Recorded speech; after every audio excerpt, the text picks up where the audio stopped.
Hey, all you Ethicuties, welcome to the coolest place to be on Thursday at noon Eastern. Thank you for joining the Ethicsverse. I'm your host, Gio Gallo. I am feeling peakish today, so get those fingers ready and start hitting those emojis. Jump in the chat, say hello to each other, build your network because your net worth is your network, and they should both be bigger. All right, as we jump in here, we're joined by Courtney Nordrum and Jonathan Armstrong today. We're super excited to have this session and talk to you about ransomware response. If you haven't been paying attention for the past 3 years, a major part of every company's risk stance is their defense and preparation for cybersecurity. So we're going to be jumping in on that. So as we get going here, welcome to the Ethicsverse. Let's get these slides going. Here we go. All right. So get your phones out. We got a couple of links coming up. So we want you to give us your feedback. Feedback is a gift. So you can be giving a gift to me and to the team here just by your feedback. So jump in and tell us how things are going, what you think of this. If you're not aware, we have an awesome library on the Ethico website of great resources. We're fans of learning, so let's learn. We got a bunch of great books to recommend. We have a bunch of great podcasts that we sign off on and think will be great for you. So jump onto the site and check out what we got going on there. Here's your QR code to join that. And we're gonna cover a couple of those coming up here. So first, check out the latest episode of the Ethics Experts. Remember, if you subscribe to the Ethics Expert, on every episode, you get an extra and a special welcome at the beginning of each episode. Check out our episode with Jade Smith from Orthopediatrics. We cover a bunch of awesome stuff to help you level up and run a better ethics and compliance program. If you haven't seen or listened to the FCPA Survival Guide with Tom Fox featuring Nick and some other guests, well, now you have an even better reason to go get it because it just won the W3 award. This is a super prestigious award that just is further validation other than my own love of it, that this is a great podcast. So check out the FCPA Survival Guide. If you don't know, then now you know that you are not getting enough reports in your ethics and compliance program. On average, people are maybe getting 1.6 reports per 100 people, and people are 6 to 8 times more likely to go to their manager. So we just did a session on this at a compliance symposium earlier this week, and someone said that going through this middle manager's content helped them completely reimagine how to make their code of conduct effective. So get the QR code, get the link. It's on the new and improved Ethico website as well with a great resource section for you.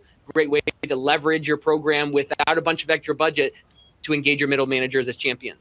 So the ecosystem is the best system around to run your ethics and compliance program. People love us on G2. People love us in reviews. And we got a bunch of quotes about how people have experienced, prior problems with their other vendor and their other system, and they come on the ecosystem and they say, hey, this is so much better because we have a partner. People are helping us be successful because your success is our success, and let's all make the world a better workplace together. We have our famous book giveaway on managing risk in technology and communications. So check the QR code if you like books and you like learning. You're here, so you probably like learning. We are giving away 5 of these today. I'm going to give you that QR code just a little bit for another second there. Jump in and submit for your chance to win a book.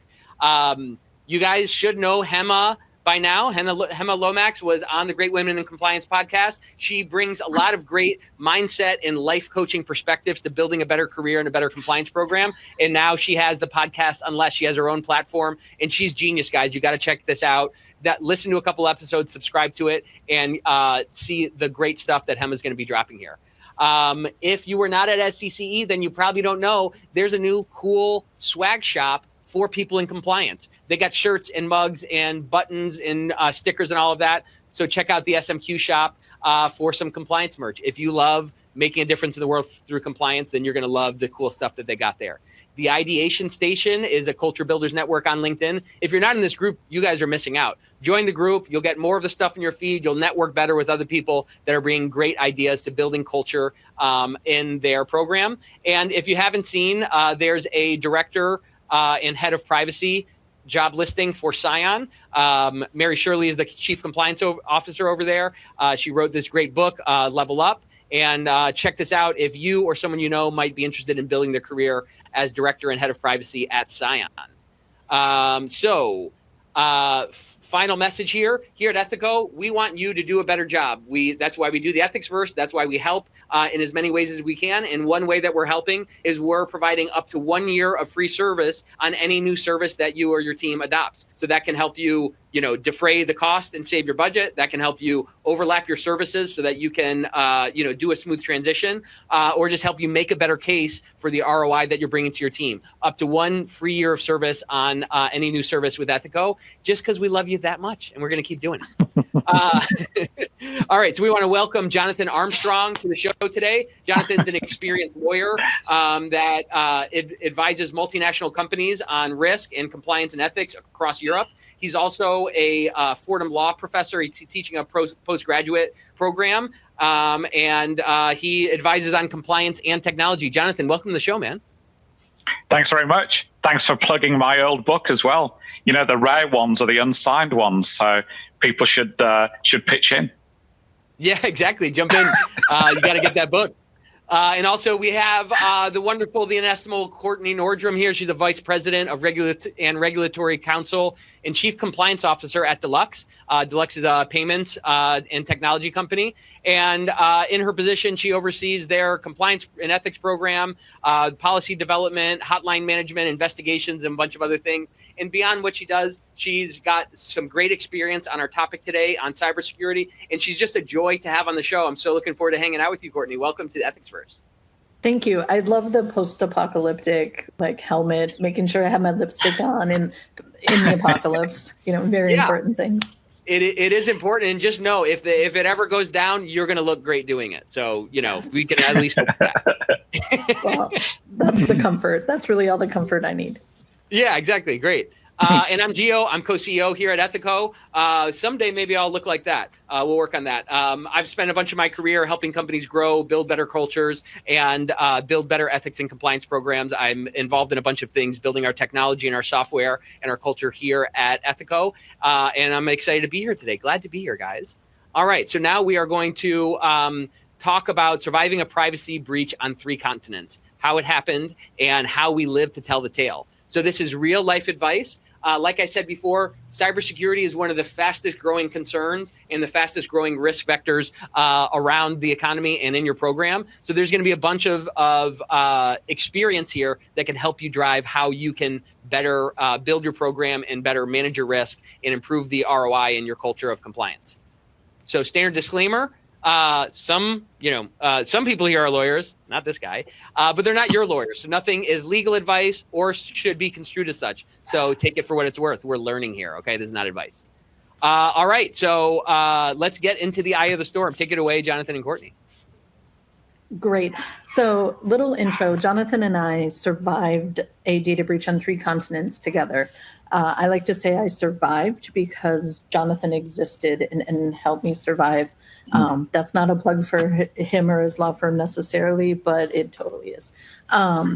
So November 16th there was hurricanes happening in the Caribbean, but it was also the day that kind of changed our landscape at my job. We were still in lockdown in Minnesota from COVID. Working crazy hours, just trying to keep business running. And then my IT folks informed me this had come through. So this wasn't the exact one, but this is from the same group. So we had an entire division of our organization that was ransomware.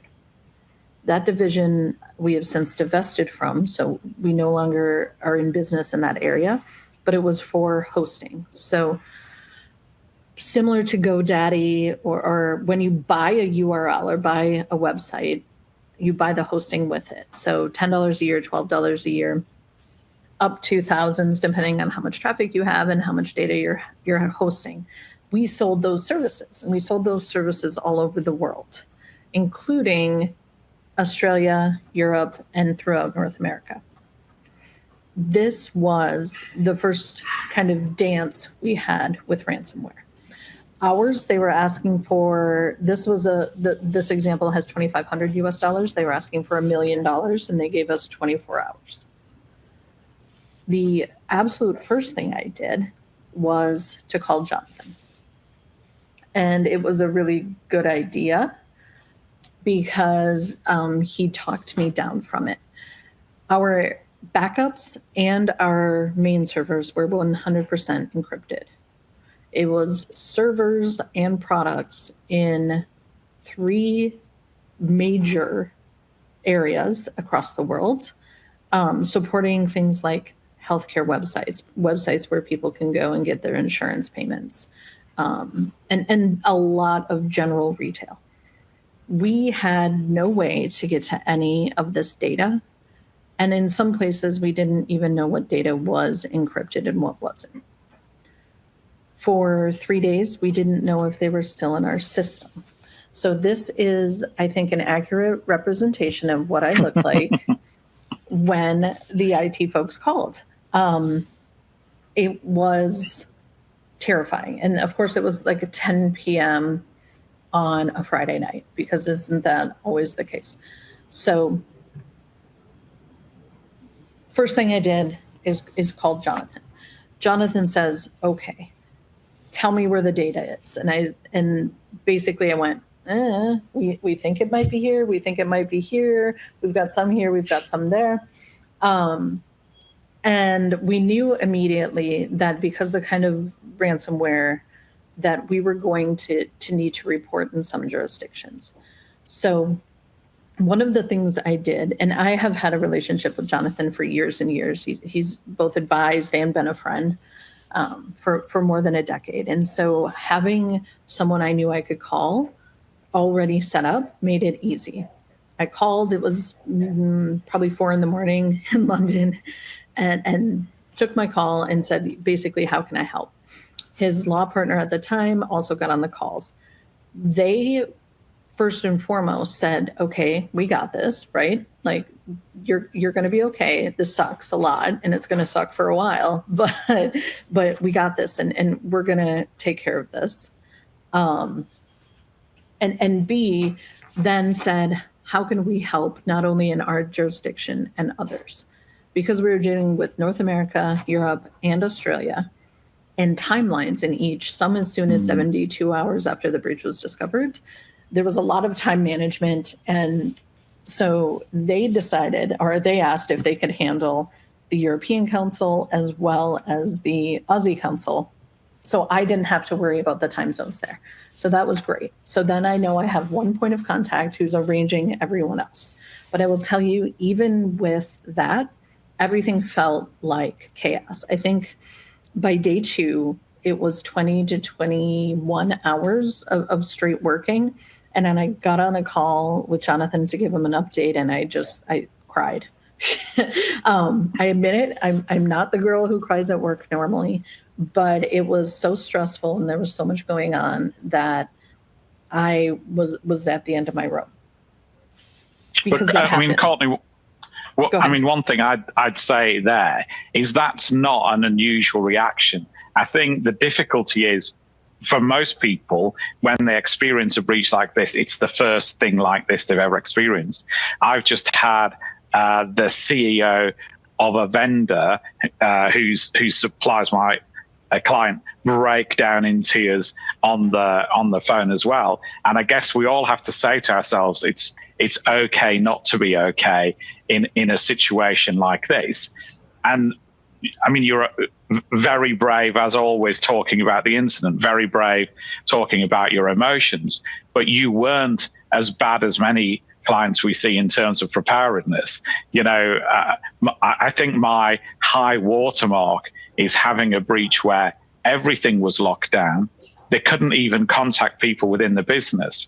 And I'm sitting with a client and we're on a Zoom call that we set up showing cell phones to the screen, because the only way we think we can get hold of key people in the business is work out who was at one person's wedding, because then they might have the cell phone number.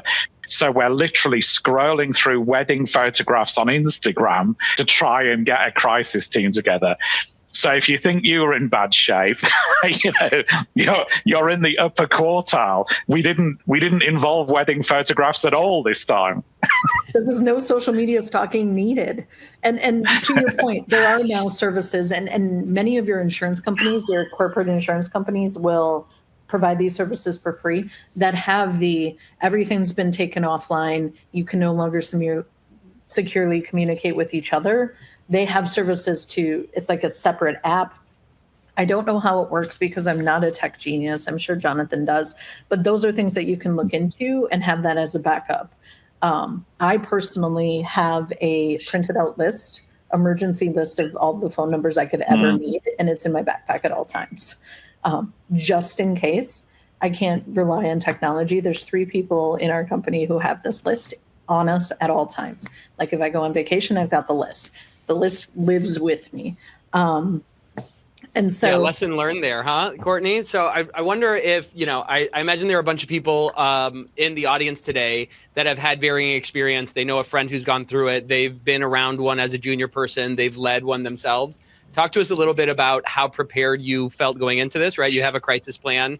This was your first one. How different was it doing it versus, I'm sure you had some familiarity with the plan and you had some training.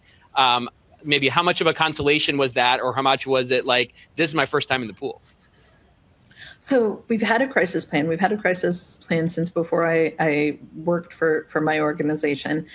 We test it quarterly, including like day-long simulations, like full on. I thought we were the most prepared. Like, we got this, right?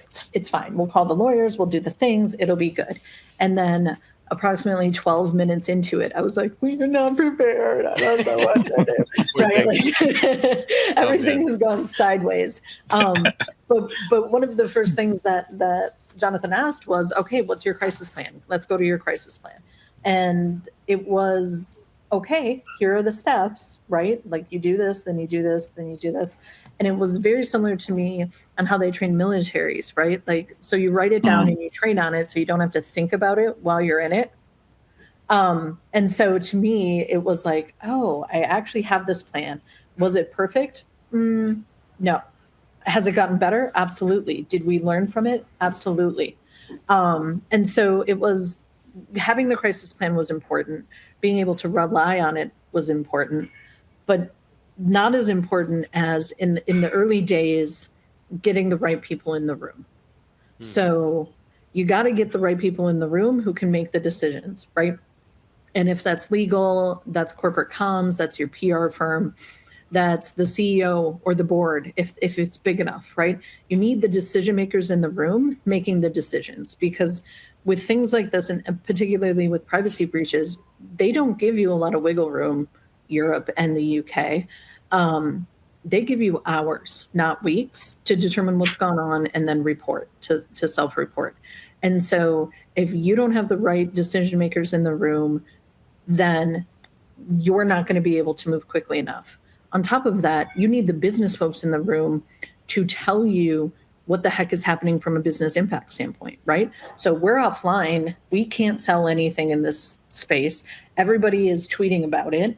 Like, there's a website, Krebs, bless him, picked it up because he always does, right? And so it's now out into the ether. It's going to start impacting the business in a way that means money. Luckily for us, it wasn't huge. Customers are calling. So who do we need in the room? In addition to the IT people and their translator, right? Translator, not language, but translating the IT speak into things that lawyers understand. So tell me what happened, what data, et cetera. And so now I can turn that into legal obligations. In addition, law enforcement. So do you need to involve law enforcement?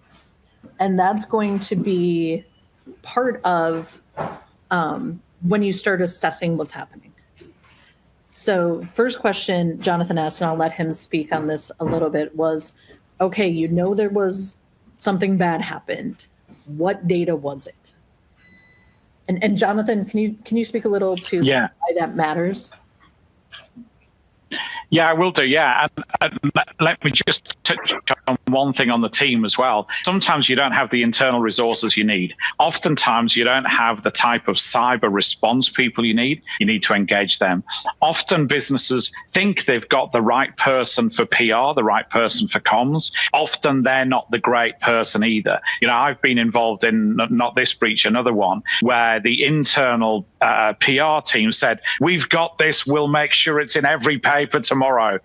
Not what we want. You know, we want them to be reactive, and crisis management is very different from the day-to-day PR, the day-to-day comms piece. So you might need to be honest with some internal people, say you're not the right person for the crisis team. As far as the access or infiltration of data is concerned, we engaged a technical expert very early on. They're intelligence-led. They work with national intelligence agencies, and they were able to fingerprint the ransomware threat actor. We can go into the Q&A how you do that. It's not an exact science, but we worked on trying to predict the behaviors of the threat actor.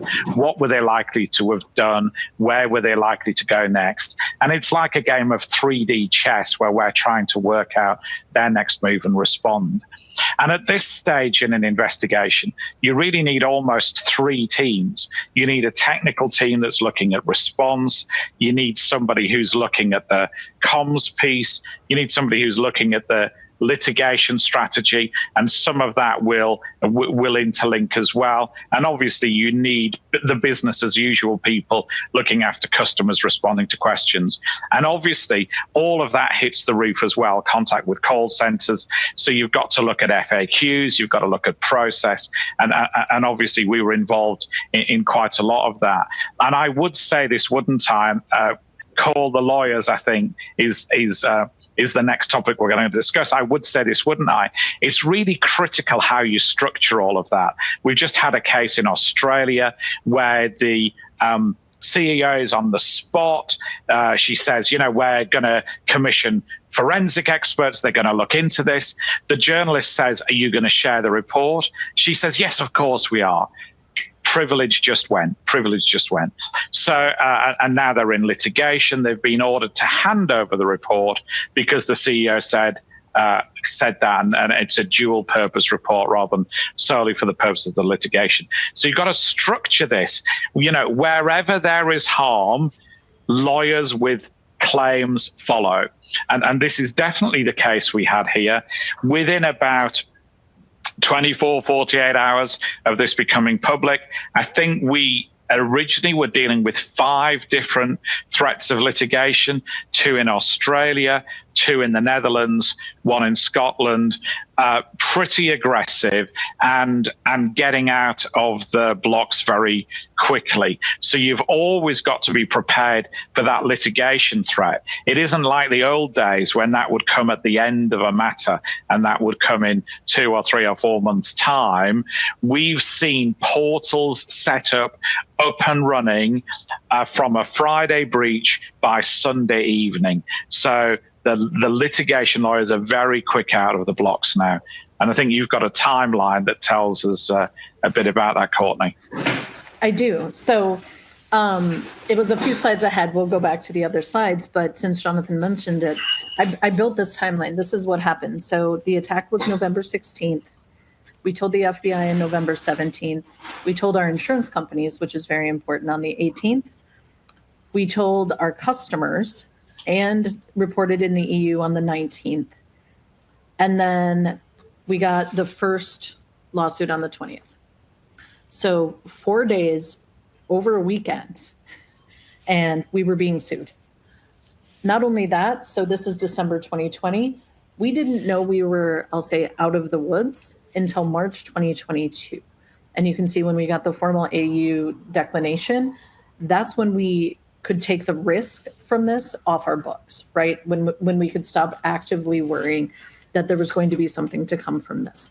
Not only that, when you're looking at this timeline, this is in addition to everyone's real job, right? So we're managing all of this, managing through the business case, but also managing the legal risk and privacy implications while trying to get our data back, keep our customers happy, and not freak out everyone else. And so the timeline goes to show not only that things happen very quickly, but they happen quickly and will continue to happen for, in some cases, 2 years.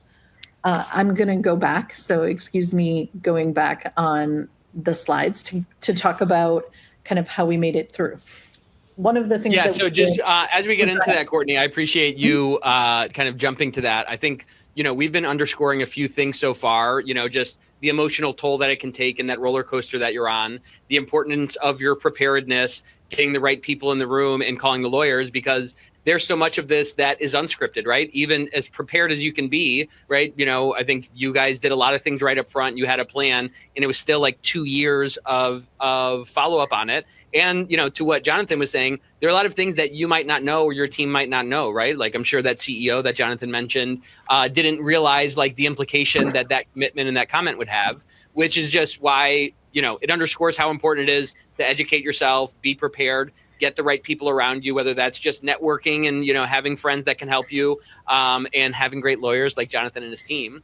But, there was something else that was brought up in the chat that someone mentioned that the prospect of paying, the ransom can be seen as facilitating bad actors or, supporting those things and furthering the like negative impact on other people, which is probably something that, you like maybe might not know unless you have the right people in the room. And I was wondering if you guys have any other things that came up in that first part that said, hey, here, here's why we need to think about, the externalities of paying this ransom or other ways, other things that you considered kind of in those first few hours. Right. So I'll speak to this and then, go ahead. Yeah, go. I was going to say. I was just going to say paying ransom.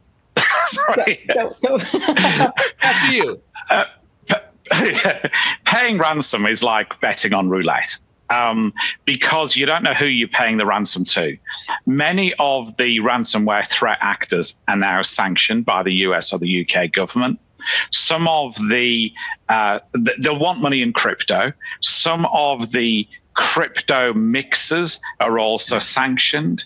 Some of the recipient banks, particularly those in Russia, are sanctioned as well.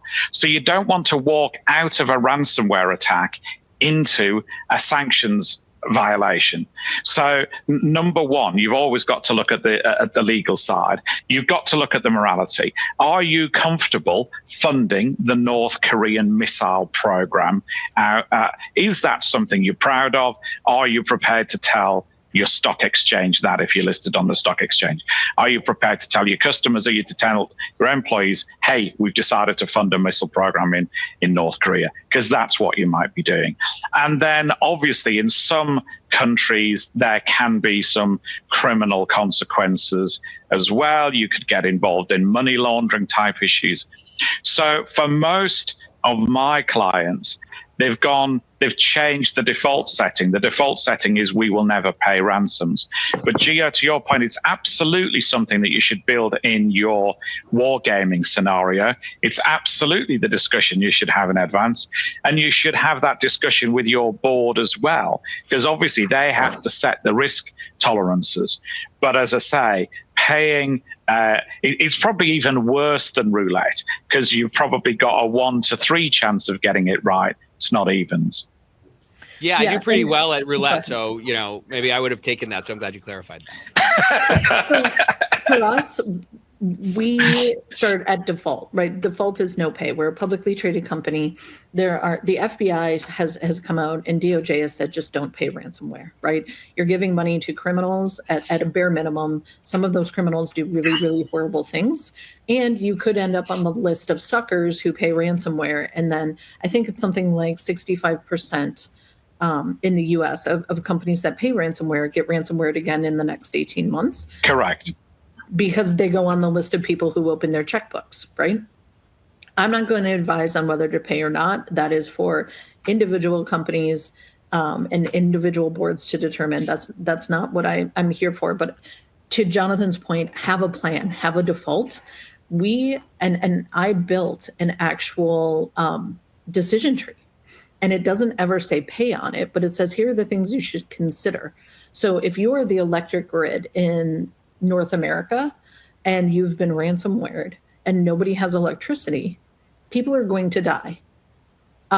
People can't, right? Hospitals don't have electricity. There's no power. If you're a water provider, if you're some sort of emergency services, it's a completely different scenario of whether paying is money or paying is lives.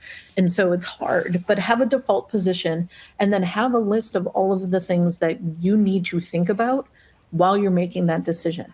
Is the data that got ransomware your data, or is it your customer's data?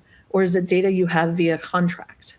Because if it's data you have via contract, if you're the service provider, that might not even be your choice. Your contract probably says that you have to ask them. So think about it, know where your data is, know how to get it, and most importantly, know who needs to be in the room to make the decision on the ransomware.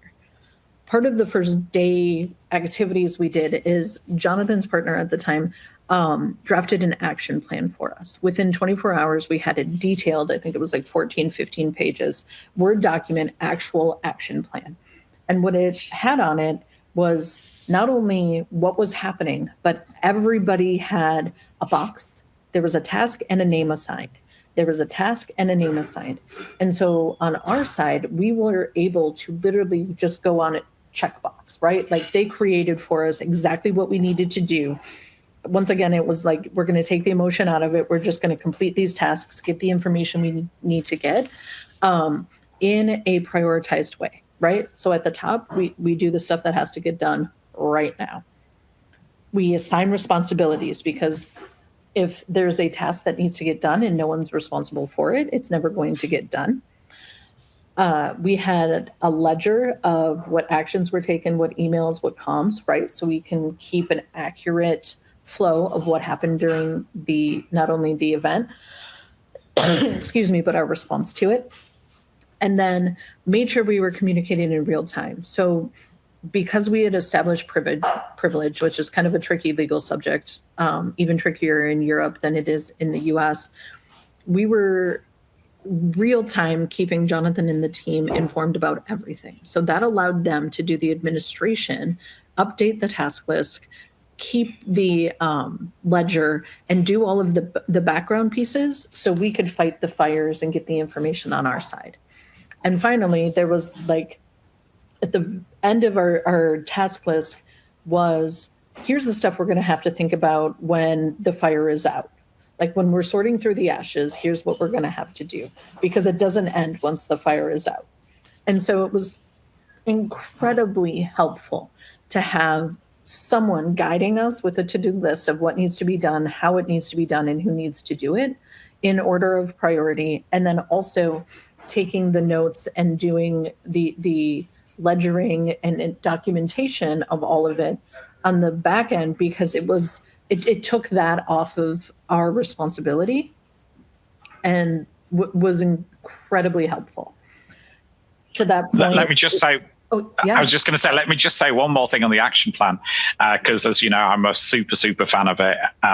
But the other thing that became challenging here was the time difference, because we were being threatened with injunctive proceedings in Australia, and obviously they're almost the opposite time zone to you. So I think things like the action plan helped a lot more with that as well, because we almost became follow the sun because of the way in which the litigation threats appeared. So again, having that sort of single source of truth that was simple, that anybody could dive into. You know, I'm not a fan. You can get a computer program to run plans like this. Don't do that. Paper, ink, Word documents. That's what you need in a crisis. Go to that default. I agree with that. You need the critical thinking to do it. One of the questions that just came through is, how do you deal with auditors who may have issues around paying the ransom? And the answer is very carefully and with very expensive lawyers.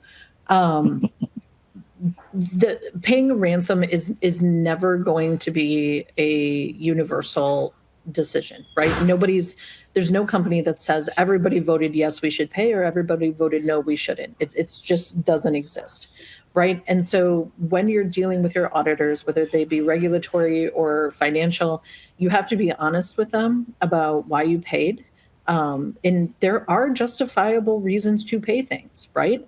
I don't run your business. I don't know your risk. And so as long as you're honest and upfront about why you paid and what actions you took, in addition to the reasoning for those actions, that's what your auditors are going to want to see. They're going to want to see the transparency. I think a lot of times the audit gets seen as more kind of like the police or the cops, when I see them as different, right? So compliance in back up a second. Legal and compliance. Legal protects the company from the world. Compliance protects the world from the company. And auditors in this case are making sure that everybody on the outside is also being protected. So they're just another step in the compliance timeline. And so as long as you're documenting things, you're appropriately making decisions, and doing things in a way that has a business justification as well as a legal justification, whatever it might be, your decision is then going to be supported, right? That's what the auditors care about. They don't care about necessarily which one you took. They care that you had a good reason to take it, and that reason took into account both the laws and your stakeholders or shareholders. That's a great point, Courtney. I think so much of this is, maybe debatable. To your point, not everyone votes the same way. And like showing your work and saying, here's how we got to that answer is many times more important and more impactful than just where you landed, because there's so much complexity here. And I appreciate you bringing up that question about auditors. There was another question that came up around kind of data collection. I think that there's a lot of tension when you're in the middle of one of these responses and you're building out your action plan of like, what do we have to do right now? And how do we prepare for an audit in 6 months and a lawsuit in 12 months and an insurance claim in 18 months? I'm wondering if either of you have perspective on how to balance that. Well, let's collect information right now so we're prepared later because we need to get it real time or something like that versus taking action.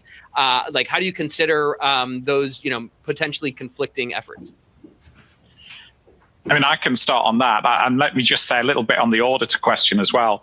I think the auditors are getting much more involved now versus 4 years, and particularly now versus even 6 months ago.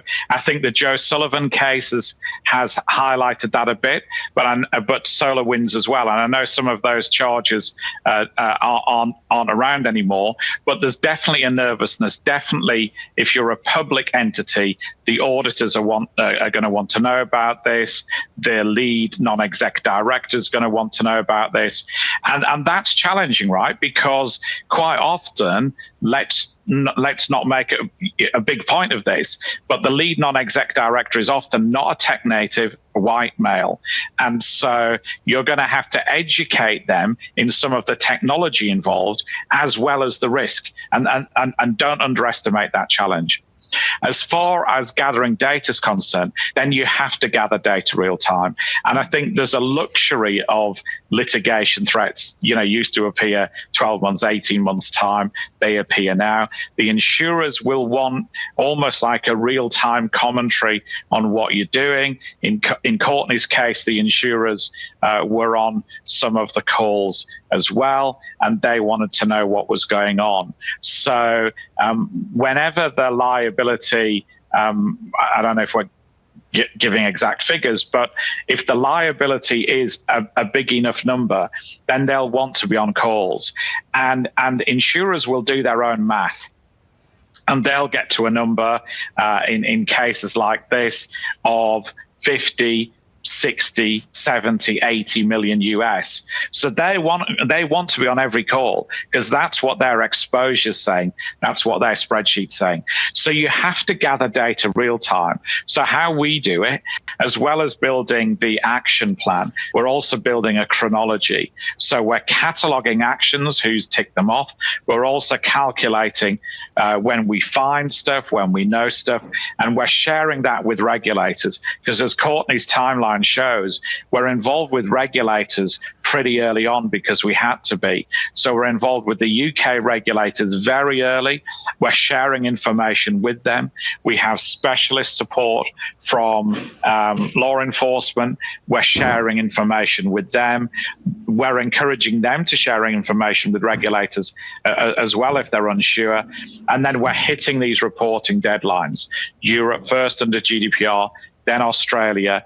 And those regulators are also asking us for constant feedback. So we're having to manage that whole chronology thing, as well as respond to the incident, as well as look after customers, as well as look after the company's reputation, as well as looking at litigation risk. It's not sequential anymore. The new world order is that you have to have parallel work streams. You can't do it sequentially. And I see another question that came up about how do you keep people calm? How do you avoid burnout? How do you basically manage humans during this? And I'll say, before we get into Jonathan's top tips on how to actually avoid this happening to you or be better prepared to deal with it when it does, I manage a team. I am one of those people who my face does not have an inside voice, right? Like if you've ever met me, you can see me. Like everything I'm thinking is showing on my face. And so that's both good and bad.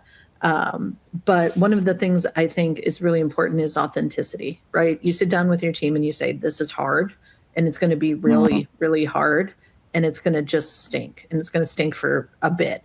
But this is why we work here. This is why we have the jobs we do, and we can do this. Like I have full confidence we will get through this.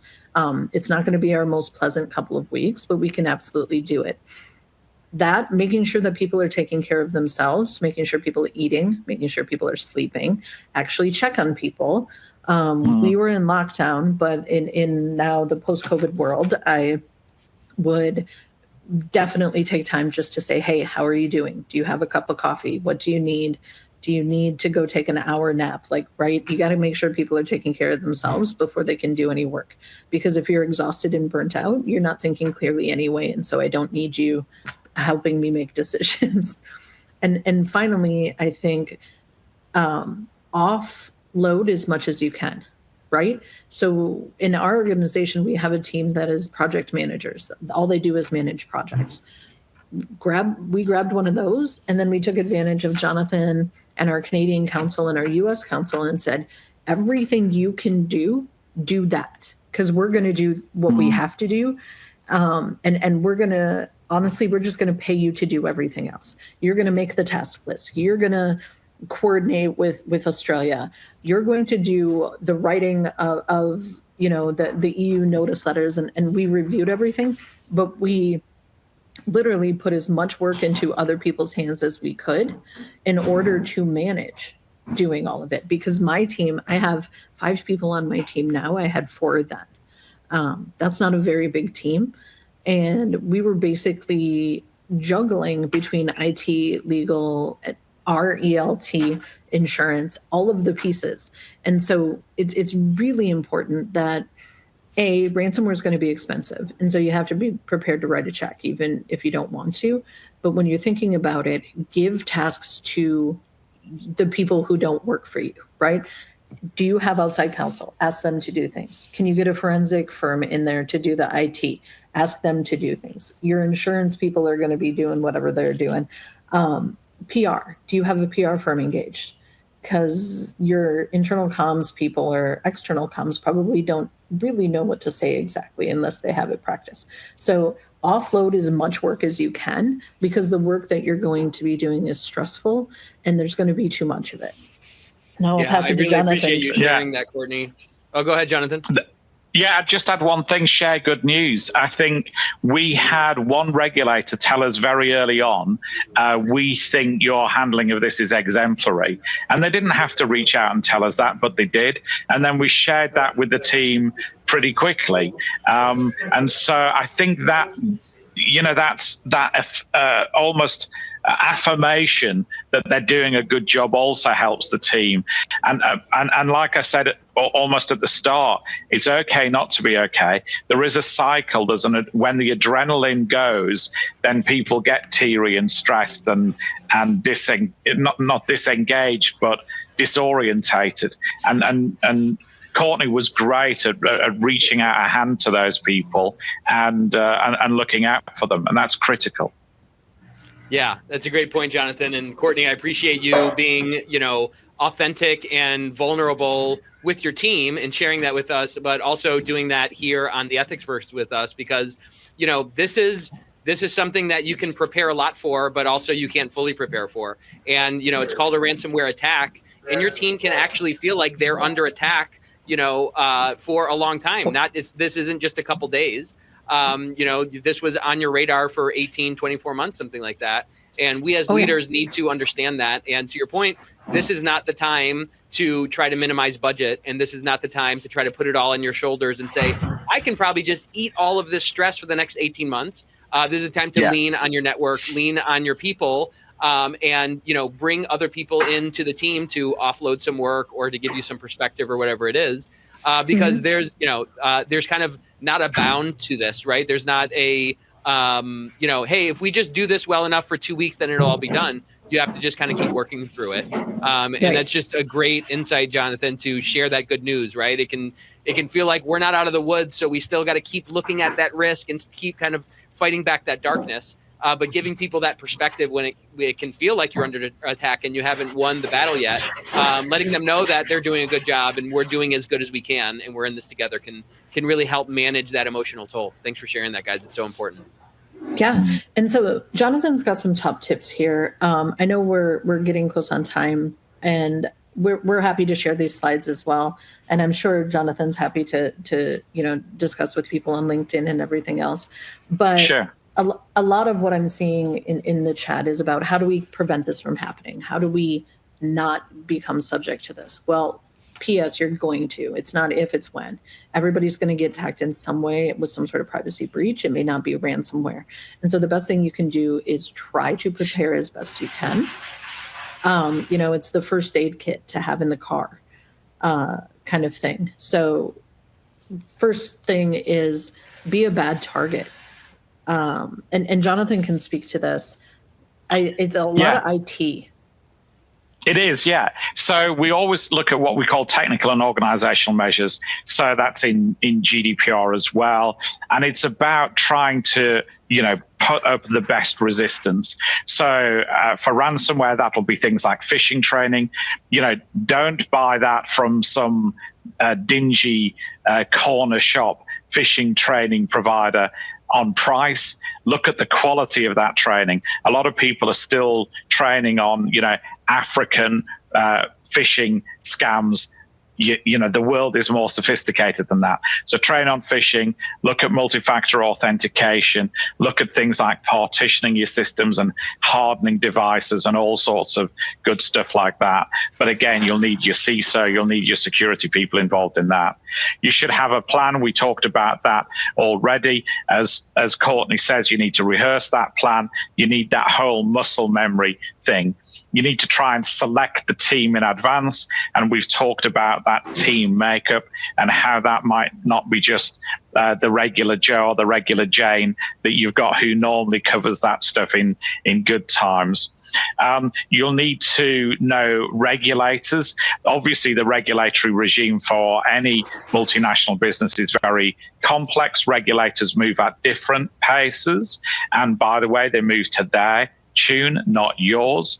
As Courtney said in the timeline, Australia, for example, was quite frustrating to us. We had litigation risk in Australia as well. One of the threatened suits was on the basis that we should have paid the ransom. So you're trying to deal with people with different strange legal theories. The Scottish threatened litigation was also particularly aggressive as well, and involved all sorts of things like the death of somebody in the business and all sorts of frankly nonsense. But you had to take time to tune that out.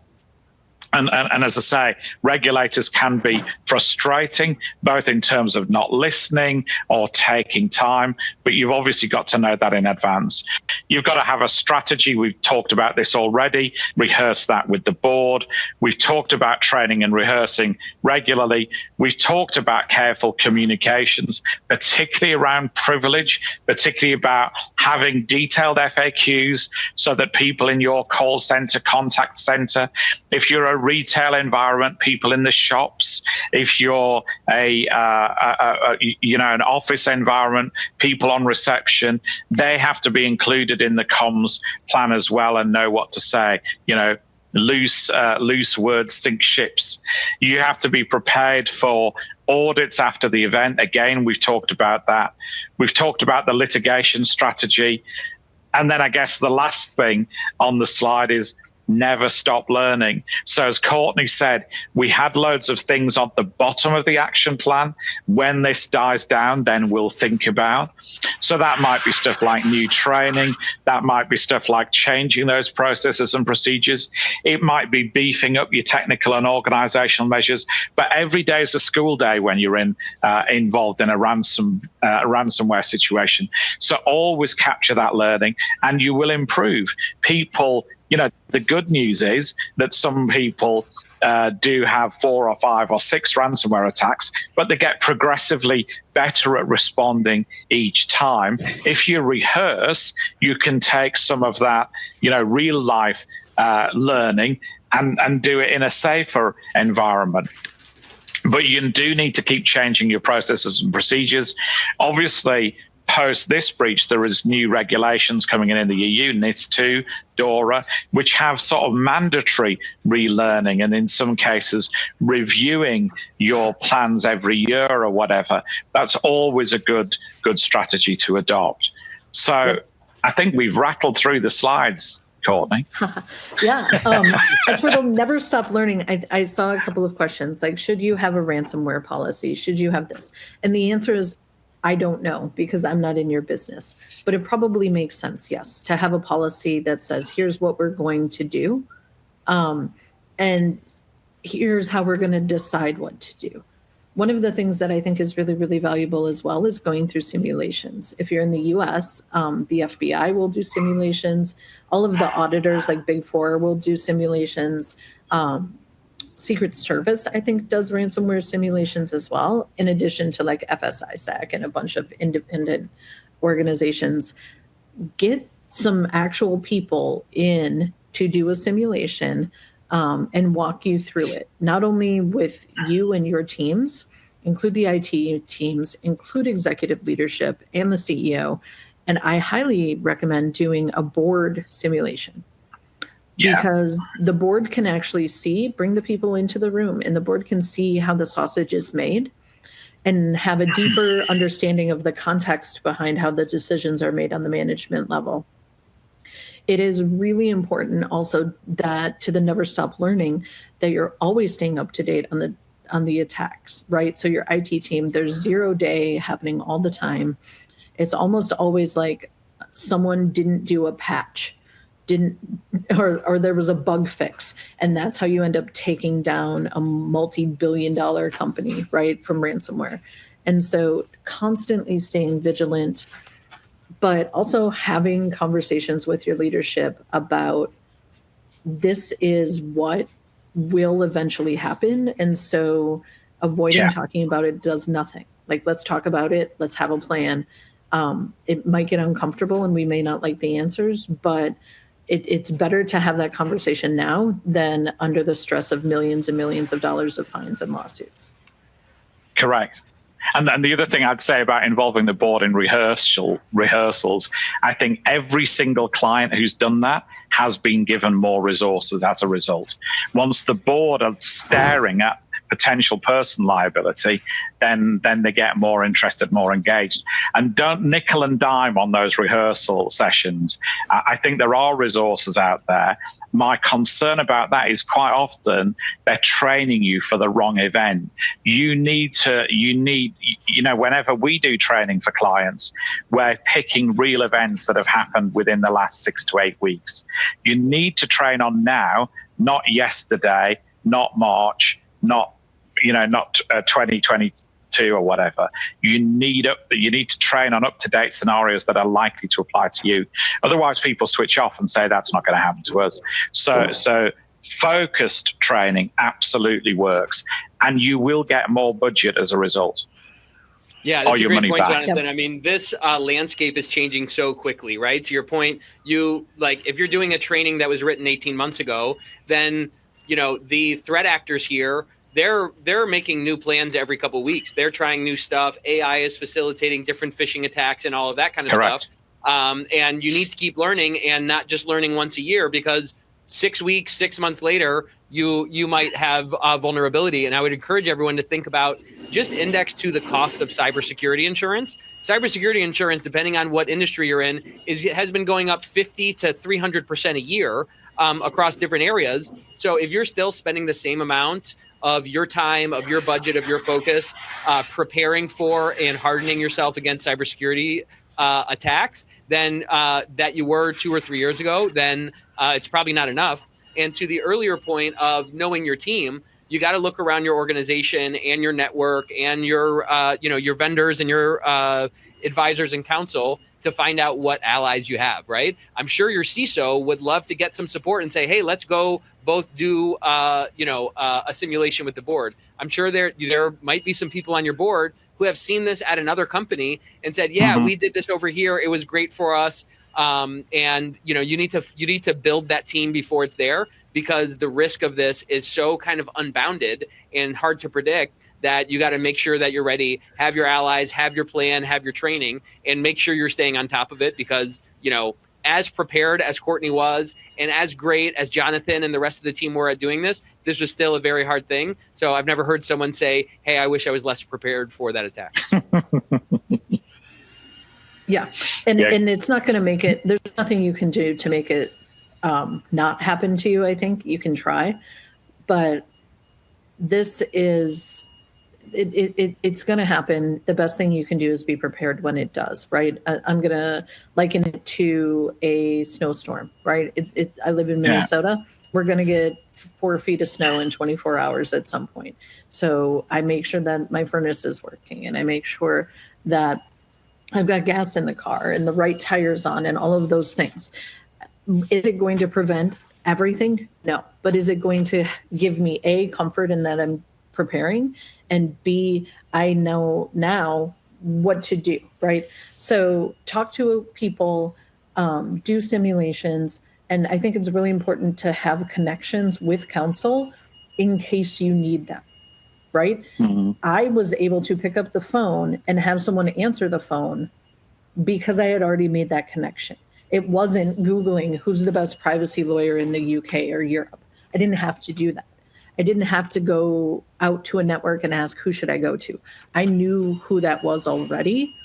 And that helped immensely, right? I just went, boom, these are my guys. And we were able to go. So I say, find who your experts are going to be, have them on speed dial, tell them they're your experts, and be ready with the names and the phone numbers, because it never hurts to be too ready. Yeah, I think that's a great point. And even as, I've been doing this for 30 years and I've got, I'd say, pretty good Rolodeck.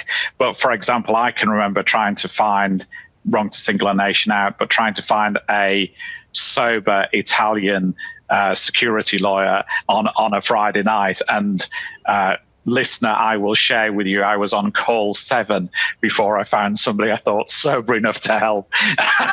And so there's that element. A lot of US breaches, as you say, are discovered. Last thing, ransomware threat actors know it. They will hit you Friday night through to Sunday night because they know less people are likely to be around and you're more likely to pay.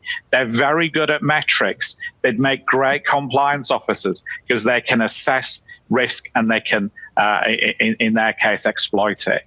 And so that is critically important, I think.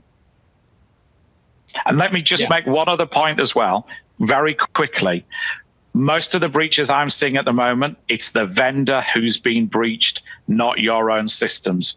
So even if you think your systems are immaculate, is your payroll provider, is your time recording system, is your travel management agent, these breaches are actually, from my experience, even worse to deal with because you've got less control, less information. You've still got all the reputational harm. You've still got all the response calls to make. You've still got all the regulator action to take. So whenever you're looking at scenario planning, include one where it's a vendor or supplier that's been breached, maybe your HR platform, something like that. How soon before it all gets bad? Because I can tell you, having experienced it with clients, that's an even shorter window in some cases. Yeah, thank you for that, Jonathan. And it's been great having everyone on today. We're getting toward the end here, but we've gone over a bunch of things from preparing, knowing your team, never stop learning, have an action plan, understand the emotional toll that it's going to take on you and your team, and overall make sure that you're taking something from the Ethicsverse today to step up your focus, your approach for this. And to what Jonathan was saying, your vulnerability does not stop at the four walls, so to speak, of your organization. Everyone's integrated. Our supply chains are integrated, and make sure that you're doing something to step up your preparedness for this, because being more prepared can help you respond to these ever-changing risks that are part of cybersecurity and ransomware attacks. Jonathan and Courtney, thanks for joining us today. Everyone, thanks for jumping in the chat and throwing the emojis in there. Make sure you check out the link. All the links we showed up front are there for you. Check out the podcast and the resources and the giveaways that we're doing. And everyone, please keep the outpouring of love and support coming for Nick. He's doing great. He's at home. He's getting up and moving around, but we need to keep him excited, in a good mindset, so he can keep healing and come back to us soon. Thanks for joining us on the Ethicsverse today. Thank you.